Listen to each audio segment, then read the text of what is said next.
अनंत विजय जी, अभी जो जो कुछ हमें सुनील जी ने बताया, आप सहमत हैं कि ये सब कुछ दरअसल बेटी का भविष्य उसको सुरक्षित करने की एक कवायद है शरद पवार जी की?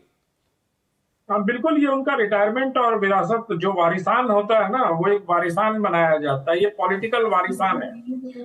तो उन्होंने बनाया है कि किस प्रकार से मार्ग प्रशस्त किया जाए कि उनकी पुत्री का जो रास्ता है, जैसे रोहित पवार का नाम लिया। और मुझे लगता है, लेकिन जब आपके पास, ये ठीक है कि उन्होंने विरासत का एक प्लान बनाया और अपनी बेटी को सौंपने का, लेकिन मुझे थोड़ी सी असहमति इस बात को लेकर है कि अगर आपके पास संगठन ही नहीं रहेगा तो क्या शरद पवार जी इस अवस्था में 83-84 साल की उम्र में कैंसर से पीड़ित होने के बाद, हिप बोन फ्रैक्चर होने के बाद, उनमें इतनी ऊर्जा और इतना मतलब सामर्थ्य बचेगा कि वो अपनी बेटी के लिए कुछ खड़ा कर पाए? वो पश्चिम महाराष्ट्र के नेता हैं, छोटे से इलाके के नेता हैं जहां मराठाओं का बोलबाला है। लेकिन क्या शरद पवार को फिर अजीत पवार से मुकाबला नहीं करना पड़ेगा? जिस प्रकार से अभी पैनल पे चर्चा हो रही थी कि वो उनके मैनेजर थे या उनके जो चुनाव लड़वाने की मशीनरी पूरी उनके अधिकार में काम करती थी, इन जी। सब चीजों को देखते हुए एक नए सिरे से एक व्यक्ति एनसीपी को खड़ा करता है जो वो 78 में, 38 साल में, 36 साल में मुख्यमंत्री बनता और इतनी लंबी पारी खेलते हुए फिर 98-99 में वो एनसीपी को खड़ा करते, तो उनके साथ कांग्रेस पार्टी का एक पिछला संगठन था। लेकिन यहाँ तो लग रहा है कि 80-90% राष्ट्रवादी कांग्रेस पार्टी अजीत पवार के साथ चली गई है। ठीक है। ऐसे में ये बहुत मतलब शरद पवार जैसे जो जो क्या कहें, शातिर तो नहीं कहना चाहता हूं मैं, लेकिन शरद पवार जैसे जो चतुर राजनेता हैं, उनकी तरफ से उठाया गया ये जो कदम है, मुझे लगता है कि अभी थोड़े दिनों तक हमें इंतजार करना चाहिए। सुप्रिया जी ने भी कल कहा कि बच्चा तो अभी अभी पैदा हुआ है, तो थोड़ा बड़ा होने दीजिए। 12 घंटे कहानी अभी और अनफोल्ड होनी बाकी है। मुझे लगता है सौरभ जी, अभी नई स्टोरी और आनी एक बाकी बार है। सुधीर जी से पूछना चाहेंगे सर, ये जो बातें अभी स्टूडियो में हमारे बाकी मेहमानों ने बताई कि बता करके हुआ शरद पवार को जो कुछ किया गया कल, और शरद पवार ने जानते हुए भी उसमें कोई हस्तक्षेप नहीं किया। शायद वो ये जानते थे कि मेरे रोकने से भी अब ये रुकेंगे नहीं। सुप्रिया सुले को भेजकर एक कोशिश उन्होंने जरूर की, लेकिन सुप्रिया सुले के कहने के बाद भी अजीत पवार से बात नहीं की, उनको रुकने के लिए नहीं कहा, और इस बहाने शायद वो ये चाहते थे कि ये सब लोग चले जाएं, अच्छा ही है, कम से कम मेरी बेटी के चैलेंजर तो कम हो जाएंगे। क्या ये बात सच लगती है आपको सुधीर जी? देखो सौरभ जी, 2019 में भी एक केस हुआ था।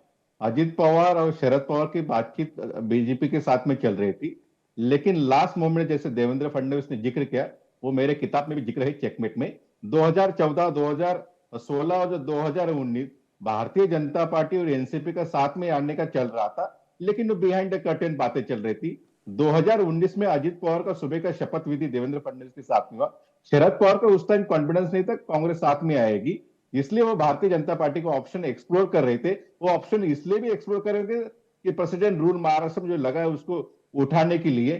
मुझे लगता है कि अजित पवार ने मन बना लिया था 2019 में ही कि भारतीय जनता पार्टी की जात जाना है। जो अंदरूनी बात मुझे पता है अजित पवार की, जिस टाइम में उन्होंने कहा था कि हम 3 पार्टियों की सरकार बना लेंगे, उद्धव ठाकरे सीएम रहेंगे, आप रहेंगे, सब लोग रहेंगे, लेकिन ये सरकार चल नहीं पाएगी, ये सरकार को केंद्र से जो मदद मिलने वाली वो मिल नहीं पाएगी, ये सरकार टूट जाएगी। वो उस टाइम मुझे भी अभी भी याद है, अजित पवार ने एक चीज बहुत ही कैटेगरिकली कही थी, सरकार चलेगी नहीं, ये सरकार टूट जाएगी। वही चीज होगा 2.5 साल बाद, वो सरकार उद्धव ठाकरे की गिर गई, सरकार चल नहीं पाई। बाद में एकनाथ शिंदे की सरकार आई, उसके बाद में अजित पवार ने सकाल को इंटरव्यू दिया था, उन्होंने बहुत बड़ी चीज कही थी कि कोई भी आइडियोलॉजी चीज नहीं है। उन्होंने जब Sharad Pawar secular progressive ideology की बात करते, वो कहते आइडियोलॉजी नहीं है।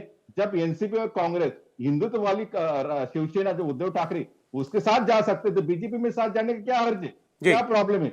यही सवाल अजित पवार का शरद पवार का था, लेकिन शरद पवार ये बात मानते नहीं है, क्योंकि उनका कहना है कि बीजेपी के साथ उनको पसंद नहीं कि उनके आइडियोलॉजी की प्रॉब्लम क्रिएट हो सकता है। ये अजित पवार की बात है।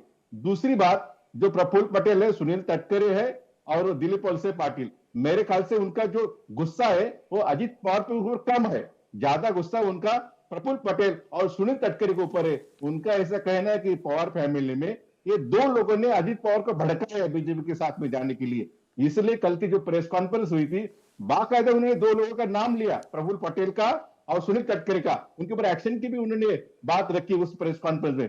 उनका ऐसा कहना कि उनका जो भतीजा है बहुत इनोसेंट है, उसको भड़काया गया है, इसलिए वो उधर चला गया है। और तीसरी इंपॉर्टेंट बात मैं कहना चाहता हूं, शरद पवार के पास आज स्ट्रक्चर नहीं हो, उसके पास में एक मैनेजर नहीं हो, लेकिन शरद पवार को महाराष्ट्र की राजनीति में हम अंडर एस्टिमेट नहीं कर सकते। 2014 में 2019 में जो उन्होंने घराने पैदा किए थे महाराष्ट्र में, बड़े बड़े सरदार, वो सब सरदार छोड़ के गए थे जब लड़ाई का और युद्ध का टाइम आया था लड़ने का भारतीय जनता पार्टी के अगेंस्ट में। सब सरदार, सब बड़े बड़े फैमिली चले गए और उन्होंने बीजेपी का दामन थाम लिया था। उस टाइम में शरद पवार अकेले थे, वो महाराष्ट्र का उन्होंने पूरा दौरा किया, सातारा की बारिश की रैली हुई, ईडी के बाद पूरा सीन चेंज कर दिया। और जो पार्टी को 20 विधायक आने की संभावना नहीं थी, वो पार्टी को 53 विधायक चुन के लाए।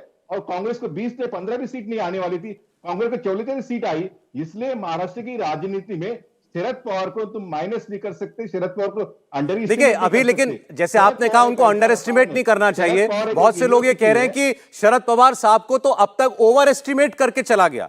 वो महाराष्ट्र के एक हिस्से के नेता हैं, पश्चिमी महाराष्ट्र के नेता हैं, वो एक जाति समूह के नेता हैं, एक वर्ग के नेता हैं। और अब अजीत पवार ने खुद कहा कि अरविंद केजरीवाल हो, चाहे ममता बनर्जी हो, चाहे केसीआर हो, इन्होंने अपने दम पर पार्टी बनाई और उसके बाद एक राज्य में सरकार भी बना ली। एनसीपी आज तक सरकार नहीं बना पाई महाराष्ट्र में। ये बिल्कुल सच बात है।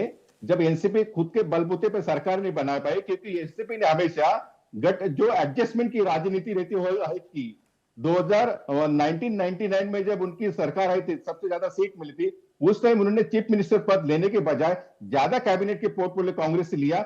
उसी टाइम मेरे ख्याल से एनसीपी की बड़ी गलती होगी।